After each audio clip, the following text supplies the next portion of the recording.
Hello Cancer, Sun, Moon Rising, and Venus signs. Kamusta po kayo? Sana po ay nasa mabuti kayong kalagayan. Welcome back po sa Star Tarot at kung bago kayo rito, welcome din po kayo. Please subscribe, like, share my videos, and leave me a comment po kung nakaresonate kayo. Thank you. So, first card po ninyo, we have the Page of Cups. Merong excitement dito, no, na mararamdaman kayo. Meron kayong um, kasiyahan, excitement, no, na mararamdaman and maaari na related 'yan sa ano, no, sa love life. Kasi ito may puso, 'di ba? Parang you're feeling ecstatic, you're feeling mga butterfly in the stomach, alam mo 'yun, yung pakiramdam na may kaba, na masaya, yung gano'n, kinikilig, yung ganyan, no? So, maaari ng iba sa inyo Cancer 'yun ang pakiramdam. Kahit na maaring yung person ninyo, 'di ba, kung nasa relationship na kayo, baka yung person ninyo nagpapaka-romantic, nagpapaka-sweet, maybe have done something na ikinatuwa mo or ikakatuwa mo, yung ganyan, no? Or pupuwede rin ang iba sa inyo rito, baka kung wala pa kayong love life, baka magkaka-love life na. Baka meron kayong mga invitations, 'di ba, na matanggap ngayon, maaaring merong makikipag-date sa inyo, maaaring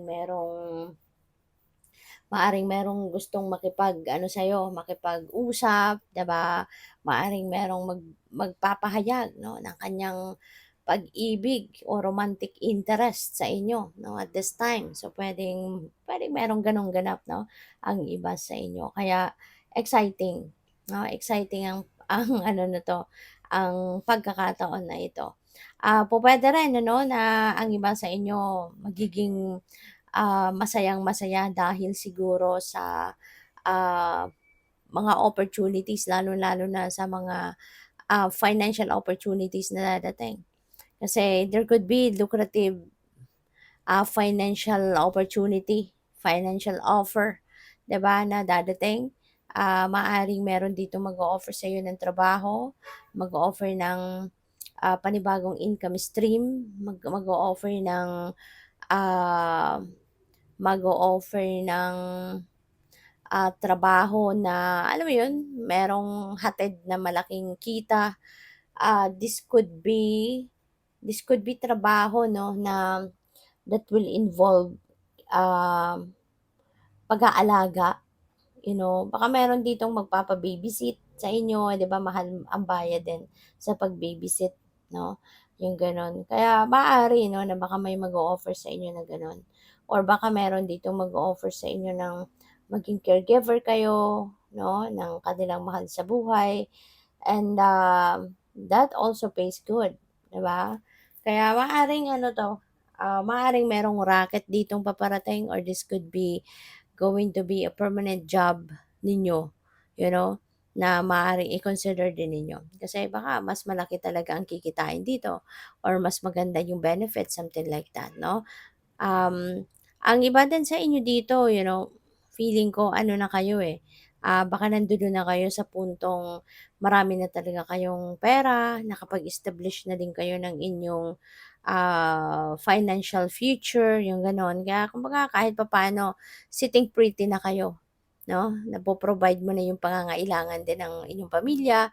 Ah, Siguro ang iba sa inyo kayo yung breadwinner, maaring ikaw yung nag-iisang breadwinner sa pamilya. Pero regardless 'no, maaring dahil sa sipag at tiyaga ninyo baka talagang walang kaproble-problema at napo-provide ninyo yung pangangailangan ng inyong pamilya. So, we have the Ten of Swords. Excuse me po. Ten of Swords, nagliliwanag na ang buhay ng iba sa inyo dito, Cancer, no, na merong ganitong sitwasyon. Kasi galing kayo dito, no? Sa Ten of Swords kasi, ano to eh, energy of yung bang dumaan kayo sa masalimuot na sitwasyon sa buhay, 'di ba? Dumaan kayo dito sa pasakit 'no, naghahatid ng kung anong ginawa ng ibang tao. Kung niloko kayo, 'di ba? Pinagsinungalingan kayo, kung ano man, kayo, na-cheat kayo, something like that 'no, in the past. Pero ngayon, ayun, naglalakad ka na kasi nagsimula ka na sa pagba-bounce back mo sa buhay, 'di ba? Ayaw mo na 'no, na mag-stay ka pa, any longer doon sa pagiging lugmok, sa pagiging malungkot, sa pagiging masama ang loob. Kasi maaaring na-realize mo na wala din naman nangyayaring mabuti sa sarili mo, 'di ba? Kung mas lalo ka pang magagalit, mas lalo ka pang malulungkot, 'di ba? Kaya bumangon ka na or babangon ka na dito and you're ready to bounce back in life.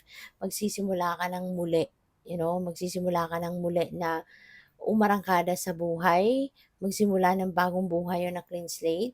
So this is really good kasi ah, it's looking good, no? Para sa'yo kung ano man ang pupuntahan mo dito, it's looking good. So this is really a beautiful opportunity that you are going to take advantage of, 'di ba? Na siguro habang merong offer, baka ang iba sa inyo dito inoferan ng something na baka magtrabaho na kayo sa ibang lugar, 'di ba? So kahit papaano mas mabilis ang pag-recover ninyo, 'di ba? Mabilis yung pag-heal ninyo, mabilis yung pagiging o yung pag-ano ninyo, pagba-bounce back ninyo sa buhay, ang pag-heal ninyo, mas magiging mabilis ang proseso kasi nga kung naiba yung lugar na tinitirhan mo, wala nang makakapag-remind sa'yo, kumbaga, no, ng kung ano man ang sama ng loob, 'di ba, na naramdaman ninyo in the past. So, we have a transformation. So, definitely, 'di ba, magbabago talaga ang inyong sitwasyon. You're heading towards change, no? Change sa inyong paligid, change of environment, change of job, change of place of residence. Kasi nga, maaring merong offer talaga sa inyo to go somewhere, to work somewhere, to live somewhere. Kaya, yun, no? Handa kayong take advantage yan. At babaguhin mo na ngayon ang takbo ng buhay mo. Magbabago na ngayon ang inyong sitwasyon. So, good luck sa'yo. We also have the Desert Prince, Survival, False Promises. So, ngayon, you will survive. 'Di ba? You will survive. At ano kayo ngayon ang tawag dito, mas malakas ngayon ang inyong kalooban, mas magiging yung loob ninyo and you are also going to kumbaga start a new life na mas matatag na kayo, mas matibay na ang inyong loob, 'di ba? Resilient kayo, yung ganon. Okay? We also have the Eagle King, angelic help. Cancer, napakaganda. Alam mo, siguro ano kayo, lagi din kayo nagdadasal sa mga guardian angels ninyo, kay Archangel Michael, mga ganyan, Archangel Raphael. Maybe you're asking Archangel Raphael to give you healing as well, yung mga ganyan, ano? Kaya, ayan, merong angelic help na paparating. 'Di ba? The universe is listening to your prayers and maaaring ipapadala na niya, no, ang mga loving angels para sila yung maging daan, no, na makapaghatid sa iyo ng kung ano man ang tulong na ibibigay sa iyo ng universe sa ngayon. And the big picture, importante, no, na lagi ninyong pipiliin na tignan, no, ang inyong sitwasyon na bigger picture, lalong-lalo na kung kayo ay merong desisyon na gagawin. Para nang sa gayon makikita mo ang lahat, no, all four corners of the situation at hindi lang na magbabase ka ng inyong desisyon sa kung ano lang yung nararating ng mata mo, ano lang yung naaabot ng tingin mo, yung gano'n, no? So, mas magandang tignan mo on a higher perspective and on the bigger lens para na mas magiging efficient, no, ang gagawin mo or mas magiging effective yung approach na gagawin mo. So, good luck sa'yo. Thank you for watching. Love and light. Namaste.